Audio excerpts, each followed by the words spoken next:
Good evening, everyone, and thank you for joining us. Thank you, Mark, for being with us. I'm Bernard Vienat, Director of art-werk, a Swiss non-profit association dedicated to art and ecology, and the founder of the Reconnecting Earth Biennial. It is within this framework that we are delighted to welcome Mark Dion for tonight's Zoom conversation. To provide some context, this discussion is directly connected to the nomadic edition of the Reconnecting Earth Biennale. While it is taking place in Geneva every 2 years, the nomadic edition travels to another city the following year. Since the beginning of September and until this coming Sunday, the 2024 edition has been hosted in Kiel, in northern Germany, with events centered in the Art Museum Stadtgalerie Kiel and the Zoological Museum Kiel. Last year in Geneva, we were privileged to present a selection of Mark Dion's drawing at a scientific association focused on protecting Lake Geneva. This year in Kiel, we are thrilled to offer a broader presentation of his work, featuring 4 installations and over 30 drawings and prints. These pieces trace various stages and themes in Mark's career, providing a rich overview of his practice. They also create a fascinating dialogue between his works, displayed in a gallery setting, and those presented within the context of a scientific museum alongside the zoological collection. I would like to express my sincere thanks to Gallery Nagel and Drexler for their invaluable support, as well to Dr. Peter Kruska, Director of the Stadtgalerie Kiel, Sönke Kniffals, Curators at the Stadtgalerie Kiel, and Professor Dick Brandis, Director of the Zoological Museum, for making this exhibition possible. And of course, my deepest gratitude goes to you, Mark, for being here with us tonight and for the remarkable body of work you have created over nearly 4 decades now. From your early days in the Whitney Independent Study Program in 1948, 84-85 to seminal works such as I Would Like to Give the World a Coke, 1986, and your practice has continually challenged and reimagined our relationship with consumption, collecting, and the natural world. Thank you for sharing your time and insights with us tonight. Before we dive into the conversation, let me briefly outline its structure and share a few more insights about your biography. The discussion will last approximately 40 minutes. We will begin by focusing on the works presented here in Kiel across both institutions, using them as starting points. After that, we will open the floor to all of you for a Q&A session. For this Q&A, I'm pleased to have Jakob Engelhardt, the curatorial assistant for Reconnecting Earth, assisting us. If you have questions during the conversation, please send them directly to Jakob via the chat. He will help organize them so we can address as many as possible and give you the opportunity to participate in the discussion. So for the biographical part, so you are born in 1961 in New Bedford, Massachusetts, and you are known for your exploration of the intersections between art, science, and ecology. You studied at the University of Hartford School of Art, earning a BFA in 1986, and furthered your education at the School of Visual Arts in New York and the Whitney Museum Independent Study Program. And it seems you have a son too, who is present with you tonight, right? This is Fairfield, who I'm sure will come in and out of the. Hello. That's a beautiful of Zoom, by the way. So I just put a couple of your notable exhibitions, include your participation in the Venice Biennale in 1997, Documenta 13 in Kassel, Germany, and major solo shows such as Misadventure of the 21st Century Naturalist at the Institute of Contemporary Art in Boston in 2017, and Theatre of the Natural World at the Whitechapel Gallery in London, 2018. And we see already that the titles are programmatic for tonight. And more recently in Germany, you presented Delirious Toys at the Museum Nikolai Kirche, Berlin, with the toys collection, and it was a real pleasure also to dive there. Through your extensive body of work, you continue to provoke critical thoughts on how we collect, represent, and interact with the natural world. And I am particularly pleased to discuss with you the power of your objects and artworks, especially those on display in Kiel. Since we are working remotely, you have only had the opportunity to experience the exhibition through images. And so together we will explore a few of these pictures to gain deeper insights into your practice. Before we dive in, I understand you're currently in New York, right? Yes, So in upstate New York, yes. all right. So how are you? How are you doing, especially in light of the recent election and the questions it raises regarding ecological and cultural policy? Oh my goodness. I join most of the people who I know who are just devastated by the direction of the election, the direction of the country, and what this means for progressive politics, for lots of people in the United States, and of course for environmental policy. I mean, it's just at this point we're just holding our breath to see how much damage can be actually done in 4 years. It's spirit crushing and heartbreaking, the situation we're in now.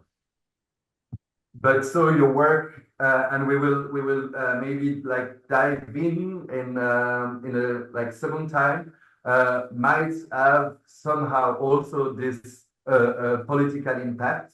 But like looking at your biography, we have seen, and I am presenting now, like this image is indeed also where we met for the first time. You are like working a lot with natural museums, here with the Naturkunde Museum in Berlin. Do you have a particular preference for working in these institutions when preparing a show and being in the middle of all those objects? How do you feel regarding to that? Oh yes, very much so. And this is a project I did with my friend Christina Heidemann, and Christina is often someone who I collaborate with on exhibitions. She was very involved in the Delirious Toys exhibition as well.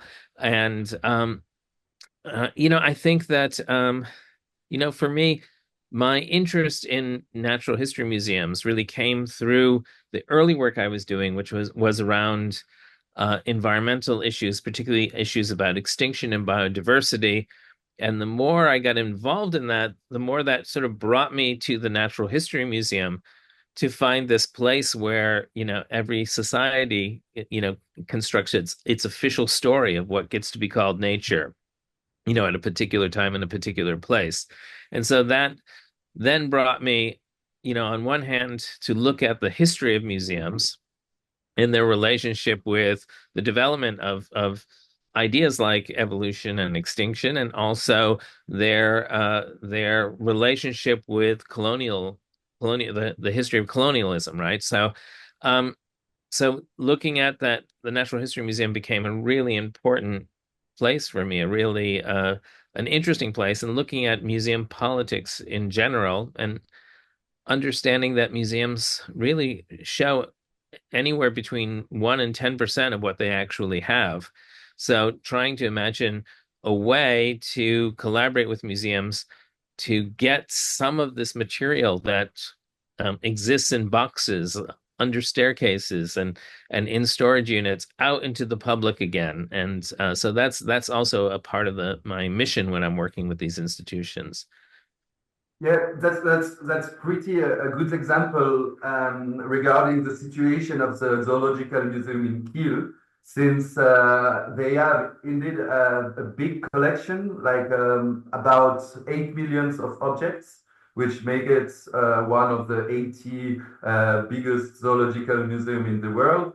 And it's not only like this collection of objects, but also like a particular design, since it was designed by Martin Gropius and Aino Schmieden, and in collaboration with a famous zoologist, Carl August Möbius. This building features a central light field hall, and here it's where we are. To contextualize a bit, with this huge whale, in German a Pottwal, that is exhibits permanently in this room. And we see indeed your objects, or like your drawings presented along the collection, and we will see then like more photographs, like more detailed photographs. But I would like to start in a side room, right on the right side of this big light room. And we are presenting your alligator Mississippiensis, which is one of your work of 2015. And the plinth is the very crate used to ship the vitrine containing the alligator skull, right? Could you elaborate maybe on the origins and development of the piece? Yeah, that idea of using the crate to become the pedestal is something I've worked with really since the late 80s. And so some of my earliest works in which I'm trying to talk about the Arctic and polar bears, and how the Arctic and the Amazon, these two areas that historically Western society always thought about as terrifying places, as places that were dangerous, were now becoming places that were endangered, right? So places that were not seen as threatening and challenging, but rather as places that are fragile and that need to be protected. We don't need to be protected from them; we need to protect them. And so that seemed to be a really interesting kind of moment, that shift.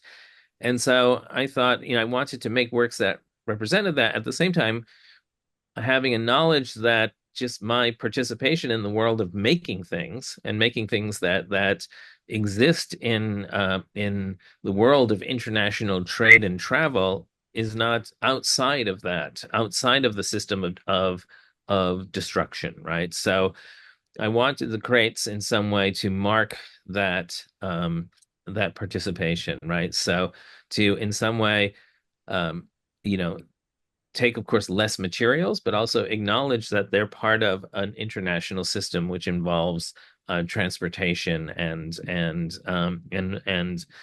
fossil fuels and so that wasn't quite an important piece, important development for me. And it's very funny because these pieces, as long as they stay with the gallery and with myself, they stay pristine as they are, that the crate becomes the pedestal. But often if museums acquire them, then they build a crate for the crate, which is exactly the opposite of what I want them to do. So in this case, what we have is a skull of an alligator, a very large alligator. And alligators are really interesting animals. Of course, they were absolutely fascinating for the first Europeans who came to the United States.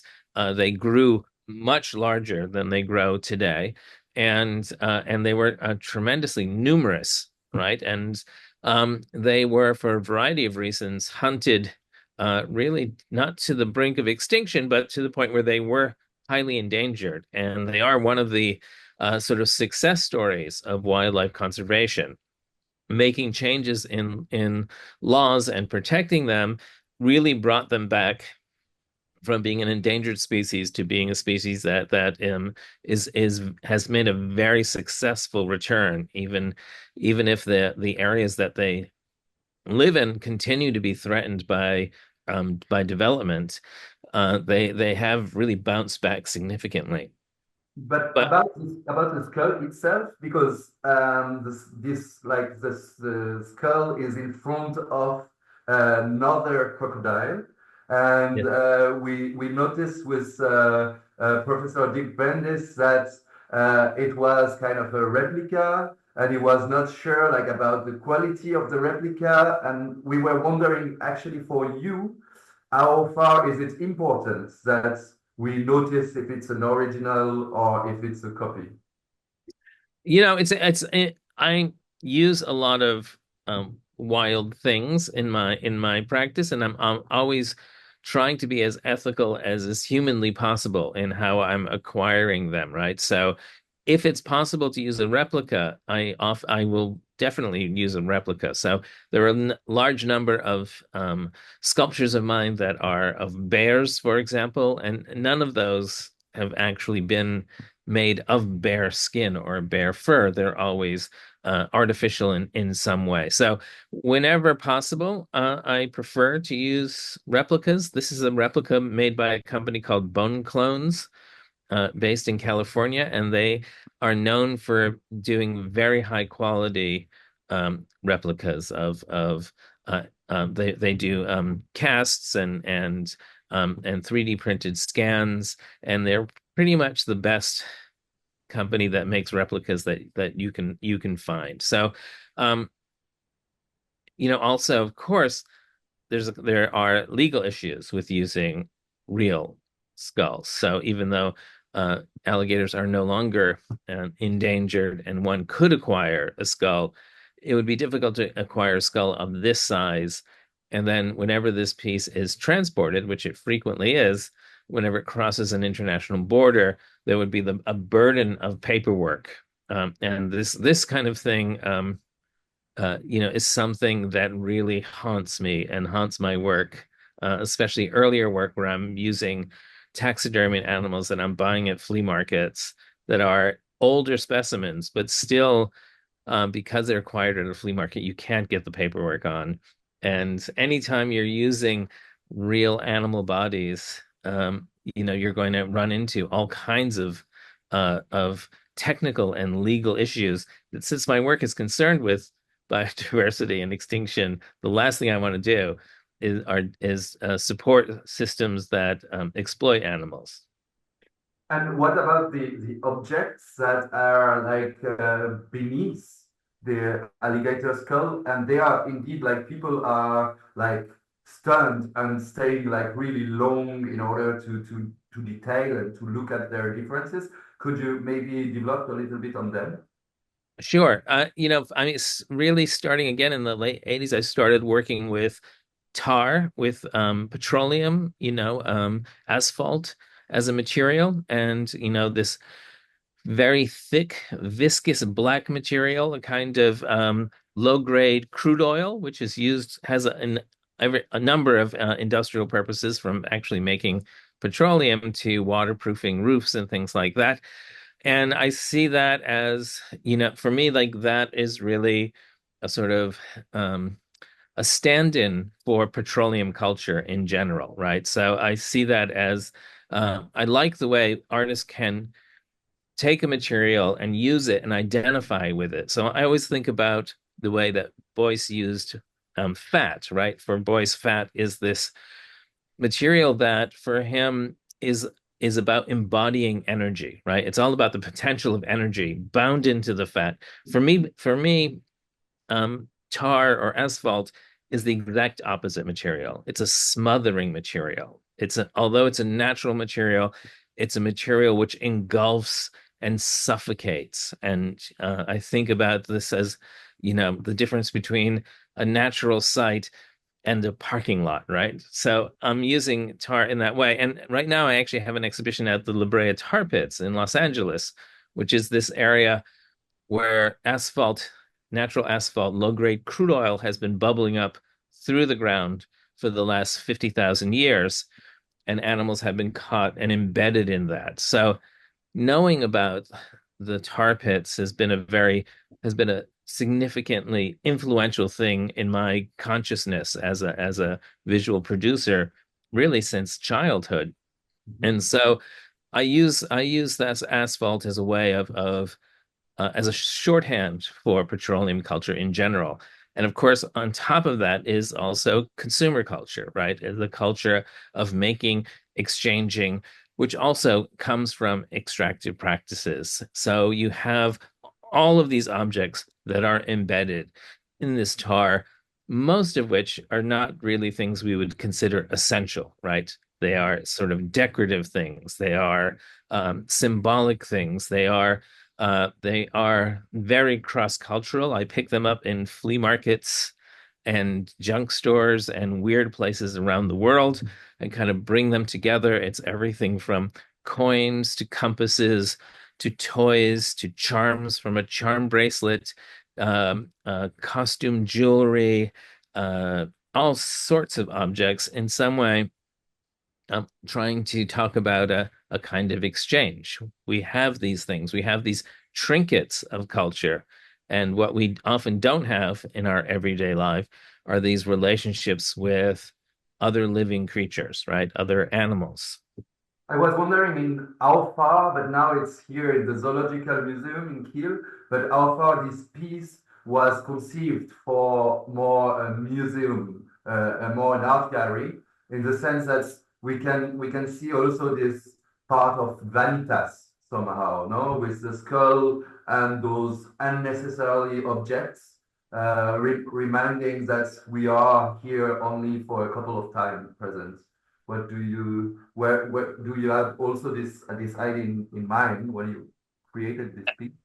Yeah, absolutely. I'm very influenced by sort of Northern Renaissance still life and Vanitas painting and allegorical painting, right? So I love to look at those works and again to borrow aspects of that. I'm someone who is deeply invested and really interested in the history of art and in trying to find things in that history that still resonate today and artists can still make productive use of. And certainly the Vanitas is one of those things, right? So what is exciting about the Vanitas, of course, is that it's about time. Right. And so works like this are also focusing on the notion of time. And time is a kind of central element within my practice in general, the kind of considerations of time.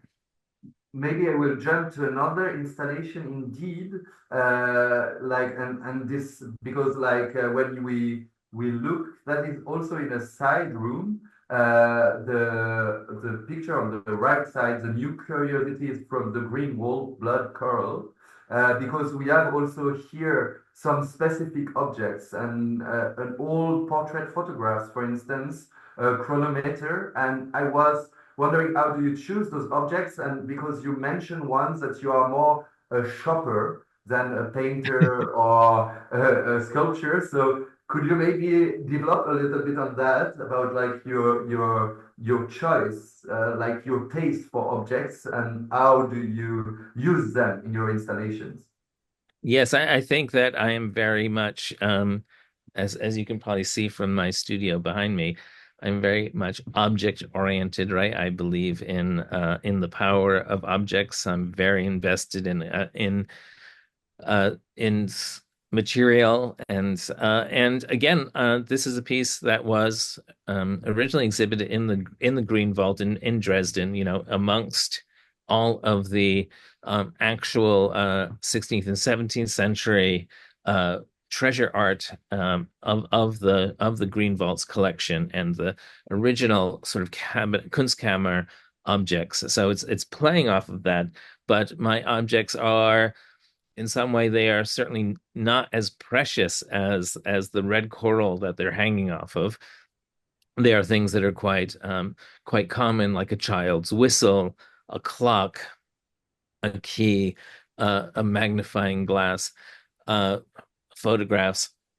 Again, things that evoke an aspect of time and an aspect of uh, perhaps a kind of personal nostalgia that harkens back to children's collections, and I think that idea of how children understand the world through a gathering of objects is important to me. I think it's something that, of course, many Many very young people collect things, and a lot of people lose that passion. And I certainly am not one of those people who lost that passion. If anything, it's become magnified. So I'm always influenced by that notion of the cigar box that the child has under the bed with their most precious objects in that. And so that's a kind of a language that I'm often trying to evoke. And at the same time, I am looking at the history of still life for how these objects might function allegorically, whether that's something about the senses or something about a vanitas or something about the humors. So I often trying to exploit these uh, uh, 16th and 17th century sensibilities and how they use certain allegories to organize objects. Yeah, allegories, I mean, allegories, but also irony somehow Yes, of are course. really, really, really present in your work. And like many of your drawings that we are presenting are related with language. And they are presenting in those vitrines with objects, with taxidermized animals, for instance, here in direct relationship. And I was wondering how far or how do you perceive the contrast between the scientific knowledge on one side and your artistic references that you are making here, for instance, where if we look at the right side, we have this Dante's Nightingale with all those references to Dante. Um, how do you manage like this kind of junction between scientific and artistic references? Yeah, I think in those two images you showed the dodo, which is a reference to Burton's work, The Anatomy of Melancholy. These are all of the things that Burton has and imagines might be the causes of melancholy. And as in the Anatomy of Melancholy is a really fascinating text with lots of contradictions and lots of humor as well. And then the other one refers to, of course, Dante, and these are the categories of the sinners that Dante and Virgil encounter in hell, right? So I'm really having a dramatic overlay of two systems of information. One, of course, is the diagrammatic representation of a bird's body, which we're very familiar with, and you can see that in this photograph, the illustration from the cabinet, which is naming all of the bird parts, and that's something we are all pretty familiar with. So you approach this outline and anticipate what it's going to tell you, but of course it tells you something very different. And so there's a lot of different reasons for doing that. One of the simplest reasons is, of course, I want to try to find a way to capture my audience, right? I spend a lot of time in museums and I see people walk through museums paying only the slightest of attention to each individual work. So, what I want to do is find a way to slow them down. And if someone takes a moment to encounter a work like this and realizes that that they're not a passive viewer, this is not they're not here to digest uh, information in the most obvious way, but rather there's contradictions and there are unexpected things.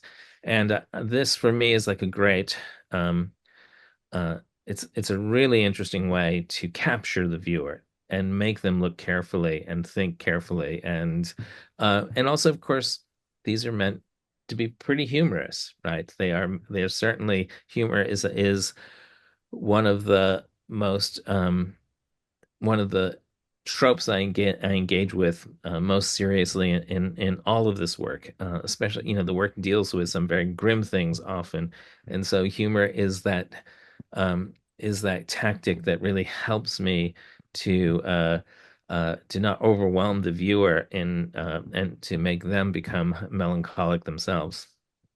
Maybe humor could be an answer to that question, but I found striking you gave a response to my one quotes in 1997, so an old interview about the tension in museums between education and entertainment. And you remarked that, and I quote you, the museum seems to conceive of its audience as younger and more childlike now. Rather than a place where one might go to explore complex questions, the museum now simplifies the questions and provides reductive answers. It does all the work, leaving the viewer passive. So I would like to ask you, in your view, as museums strive to be more democratic and inclusive, what are some ways they can retain those complex questions while actively engaging viewers with them? Well, I think that there's also a great distinction between, say, science museums and natural science museums and art museums, right? So in a science museum, the viewer doesn't have a place to disagree with the information. You are kind of a passive you are a kind of a passive receiver of knowledge when you go through. There are not things that you can really disagree with. You're just receiving information, right? And depending on the museum design and how much energy and how clever that is, that can be a pleasurable experience or not. And I think that when I think about the viewer in the art museum, it is a more active role, right? Because it's not expected that you would agree with the argument, and that's not demanded of the viewer to an art museum. It's entirely appropriate for you to not like what's presented, or to disagree about how it's presented, or to not be engaged by work at all. That is the role we expect of a visitor to the art museum. It's not the role we expect from a visitor of a science museum. And I think that this is one of the things I'm interested in interjecting into science museums and history museums is more of an active place for viewers, a place that not that they are there to question facts, but that information is presented not as facts, but as something more open and interesting and engaging. Somehow as question, and it's really like great because we are jumping like that to the art museum indeed. And here with one of like your installation book stall, The Natural World, that is presented actually kind of in the middle of the exhibition. You can see then like the exhibition is continuing here with works by Raoul Walsh. On the side, you have a beautiful work that was displayed at the Whitney Biennale this year, a film by Seba Kalfukeo.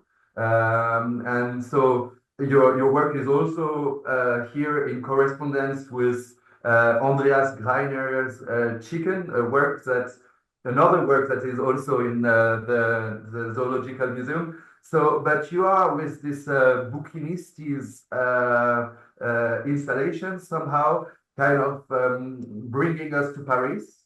Also with those old books about fauna and flora. And here I was kind of feeling your collector background somehow, and thinking about you maybe like just buying all those books.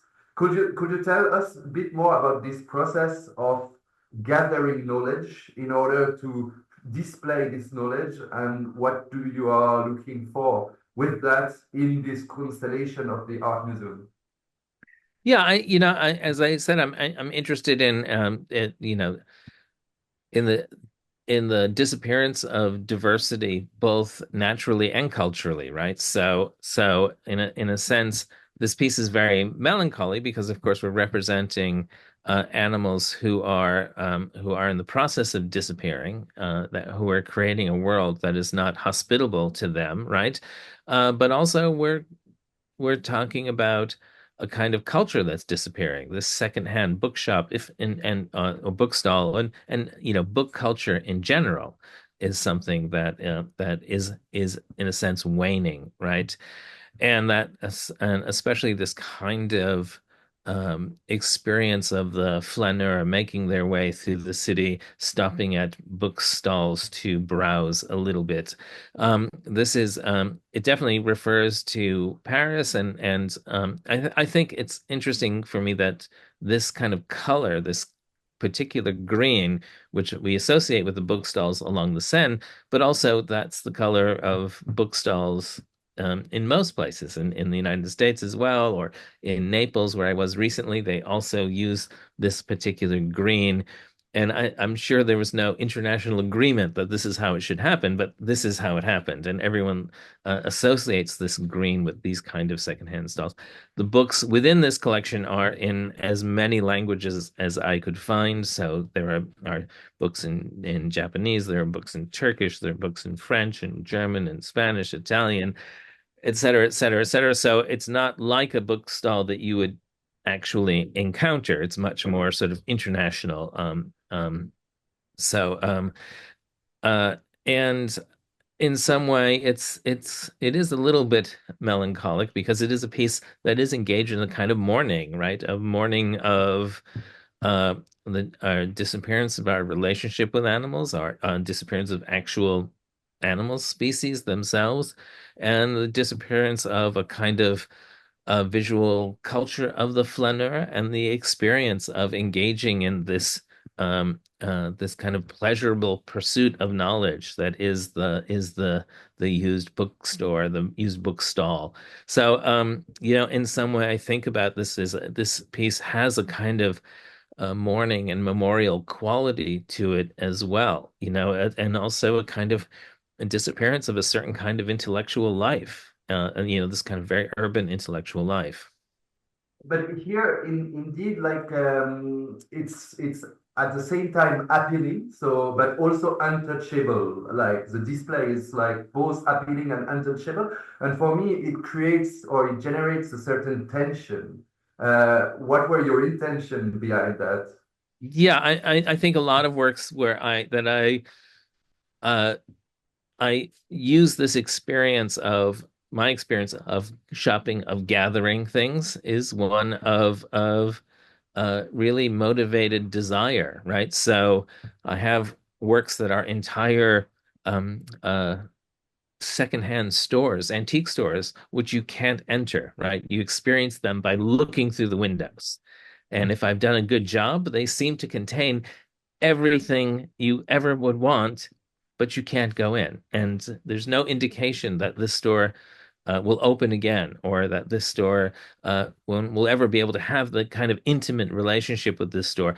That produces a certain kind of desire and hunger, and I know that because that's my experience very almost continually, right? I'm constantly searching for these objects, and uh, my desire for them is often frustrated by the realities of shop hours and the realities of the fact that I'm in somewhere for only 2 weeks and the shop owner is on vacation, and or so that is um I think that's one of the hooks. Again, I'm trying to talk about how I arrest a viewer, because viewers are presented with an enormous amount of stuff. How do I compete with all these other things and arrest them, and make them engage in a work and respect a work that I've put so much energy and time into? It's important for me. I wouldn't make anything if it wasn't for a viewer, right? So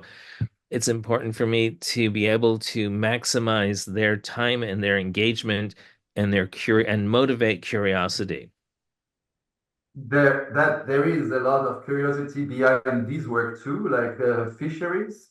It's right one room beside indeed, and you like we also like try to generate a dialogue between like the two museums by presenting the study, like this drawing, the preparatory study in the Zoological Museum, while we are presenting the installation in the Stadtgalerie Kiel. So on the left side, you can see those ceramics, like at the beginning, like people are not sure, and they are like sometimes also want to touch them in order to Yes. check if those species are real or if they are like what kind of material they are made. And first of all, how do you see this relationship between like the preparatory drawings and the installation. And in this special case, maybe that they are like connected just in two different institutions, but that they are not presented together. Yeah, I mean, for me, I think that that really deepens the relationship between the two exhibitions, right? To whether you see the sculpture first or the drawing first, there is a resonance in the viewer, which I think is really complex and deep. And for me, that's really interesting. You know, this is a piece that really looks at each one of the fish that's represented has is a fish that's is a fish species that's in trouble, right? And the majority of fish that are commercially um, uh, desirable are pretty much all overfished at this point. So that means that they're being taken uh, in a way that they cannot naturally reproduce their population. So we are just dwindling the population of most of these things. But they all have different stories and different reasons why that's happening. And so each one of these species, and they are really pretty carefully made. To appear like the actual species. These are made of a product called Magic Sculpt, which is a water-based resin and painted to be as realistic as I could possibly manage, right? So you could really go down this list and it would be a kind of collection of parables of environmental abuse, right? And there are many different reasons, obviously all related to commercial exploitation, but very different kinds of commercial exploitation. Each one is a real story in bad wildlife management.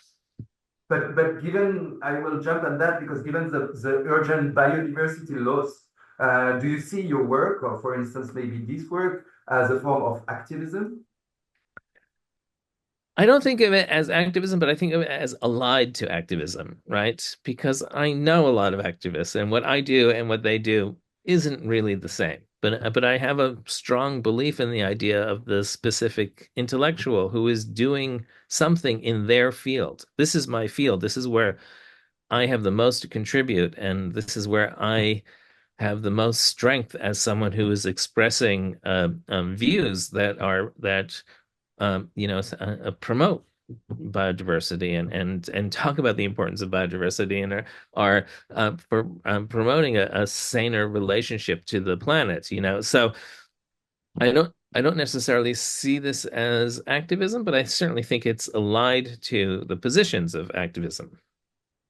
And whether, because we were speaking about those two kinds of museum, as a scientific museum or an art gallery, to what extent do you think these institutions have a political responsibility to shape our ecological consciousness? Well, I think a lot of museums have really stepped up, and I would say the Natural History Museum in Berlin is really a kind of excellent example, and as is the Natural History Museum in London, that have really put forward um,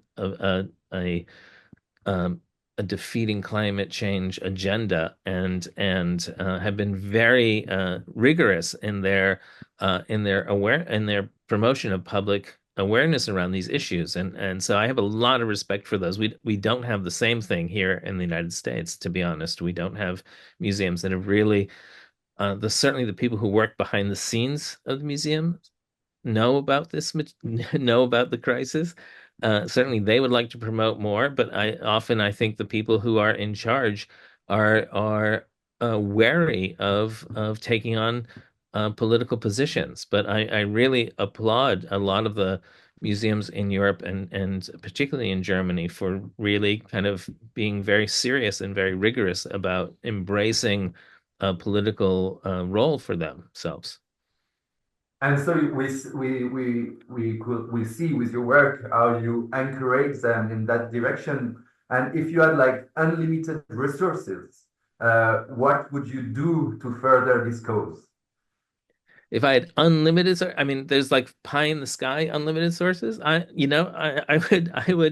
think if we could, if you could actually bring people to places where of course, this is impossible because, of course, bringing people causes trouble in itself. But for people to actually witness the degradation of nature firsthand is incredibly motivating. So, I don't know if I would make work like this if I didn't see the places and the things I cared about destroyed when I was a child. So I had this firsthand relationship to places I loved, to forests and fields and abandoned farms and ocean fronts that I saw go under the bulldozer. And, that very much shaped my commitment to these issues. It was that firsthand knowledge of seeing things destroyed. Okay, thank you so much. I think we could open to further questions from the audience. I don't know, Jacob. So like I got like certain questions on mine. I Uh, I yeah. didn't get any questions personally, but Stefan just wrote another question into the So do you agree with Matthias Glaubrecht, German evolutionary biology? Probably you can read also this question. So Yes. we say that the current focus on climate change or technologies to avert climate change is actually even accelerating the loss of biodiversity. I think I would need to know more specifically about the argument, but um,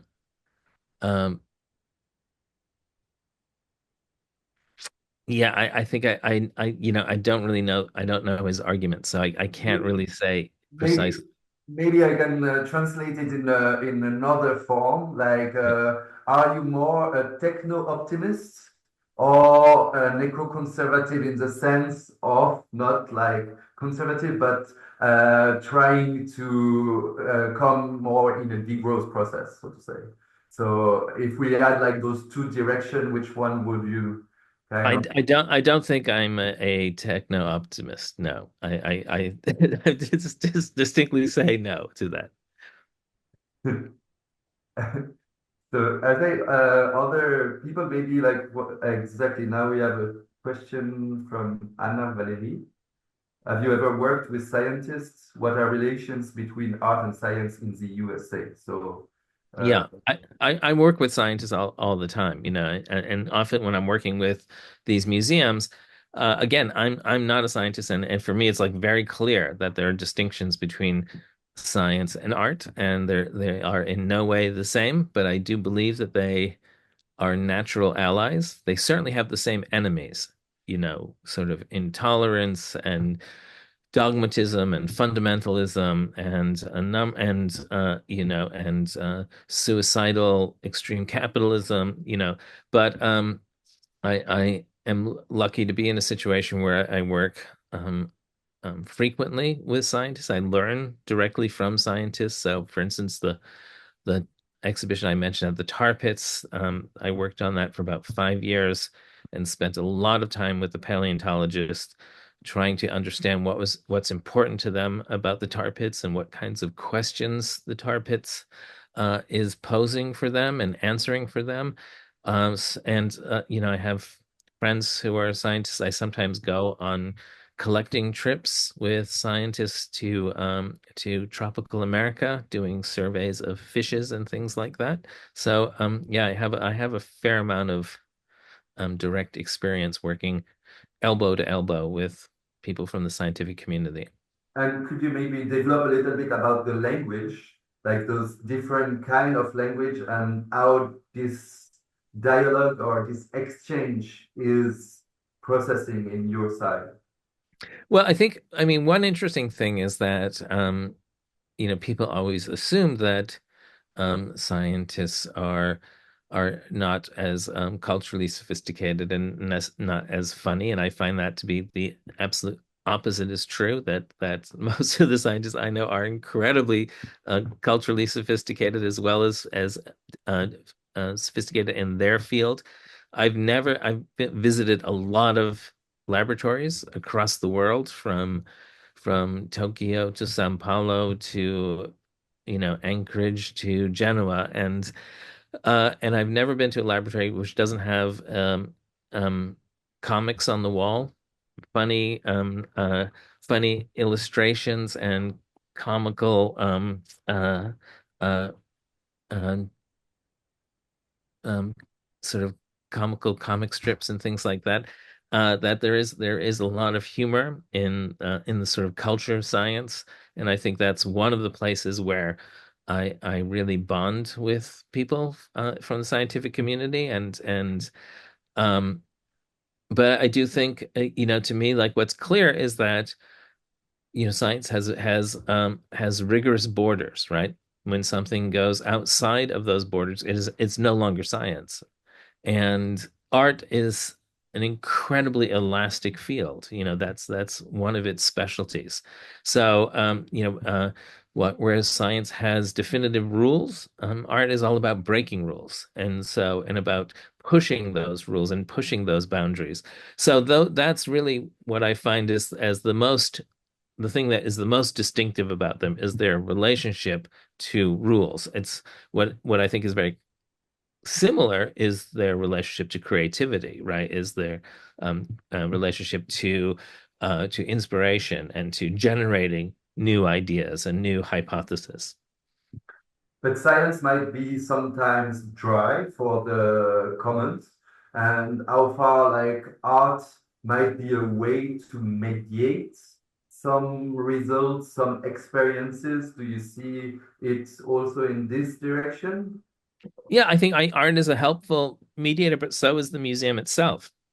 The museum is full of art, right? The exhibition design, the graphic design, that is art in the service of science. And so I think that's one of the things that draws me to the Natural History Museum is as a producer, as a maker, I recognize a lot of the strategies and tactics that go into exhibition design and production.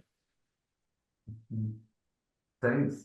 Like, are there some questions more in the room or in?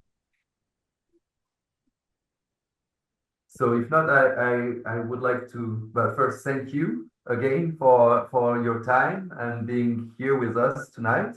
And thank you also the two institutions for having made this show possible, and also again the Galerie Nagel and Drexler for lending us your work and coordinating all of that from Germany. I wish you then like a lot of energy in order to face the political situation and find like clever ways to discuss with the people in order maybe that the situation change for the in the next 4 years. So Hopefully even sooner, but I don't know what's going to happen. It's going to be 4 complicated years. So but maybe also like 4 years of a lot of will in order to change the situation, and we can maybe wait for an awakening of the people who are not mobilized that much. I wish. one thing for sure is the art and the comedy are going to be a lot better in the next 4 years. That's already a really good end point for an optimist perspective. Thanks a lot, Mark. Okay, thank you And very much. thank you everyone for being with us. Have a good evening or good day. Bye. Thank you.